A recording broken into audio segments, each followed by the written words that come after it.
Well then, emptiness means essentially transience. That's the first thing it means. Nothing to grasp, nothing permanent, nothing to hold on to. But it means this with special reference to ideas of reality, ideas of God, ideas of the self, the Brahman, anything you like. What it means is that reality escapes all concepts. If you say there is a God, that's a concept. If you say there is no God, that's a concept. And Nagarjuna is saying that always your concepts will prove to be attempts to catch water in a sieve or wrap it up in a parcel. So he invented a method of teaching Buddhism which was an extension of the dialectic method that the Buddha himself first used, and this became the great way of studying, especially at the University of Nalanda, which has been re-established in modern times, but of course it was destroyed by the Muslims when they invaded India. The University of Nalanda, where the dialectic method of enlightenment was taught. The dialectic method is perfectly simple. It can be done with an individual student and a teacher, or with a group of students and a teacher. And you would be amazed how effective it is when it involves precious little more than discussion. Some of you, no doubt, have attended tea groups, blab labs, in which people are there and they don't know quite why they're there, and there's some sort of a so-called resource person to disturb them.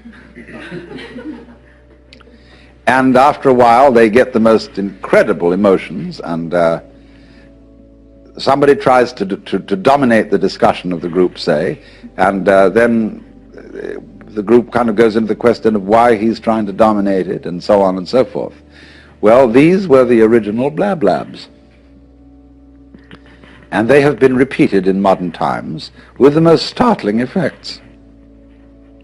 That is to say, the teacher gradually elicits from his participant students what are their basic premises of life. What is your metaphysic? In the sense, I'm not using metaphysic in a kind of a spiritual sense, but what are your basic assumptions? What real ideas do you operate on as to what is right and what is wrong, what is the good life and what is not? What arguments are you going to argue strongest? Where do you take your stand? The teacher soon finds this out for each individual concerned, and then he demolishes it. He absolutely takes away that person's compass. And so they start getting very frightened and say to the teacher, all right, I see now, of course I can't depend on this, but what should I depend on? And unfortunately, the teacher doesn't offer any alternative suggestions, but simply goes on to examine the question, why do you think you have to have something to depend on? Now, this is kept up over quite a period, and the only thing that keeps the students from going insane is the presence of a teacher who seems to be perfectly happy, but is not proposing any ideas. He's only demolishing them. So we get finally, not quite finally, to the void, the shunya. And what then? When you get to the void, there is an enormous and unbelievable sense of relief.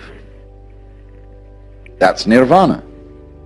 Phew, as I gave a proper English translation of nirvana. Ah, great. So they are liberated, and yet they can't quite say why or what it is that they found out. So they call it the void. But Nagarjuna went on to say, you mustn't cling to the void.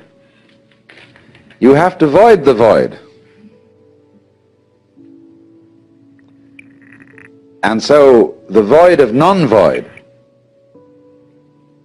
is the great state, as it were, of Nagarjuna's Buddhism.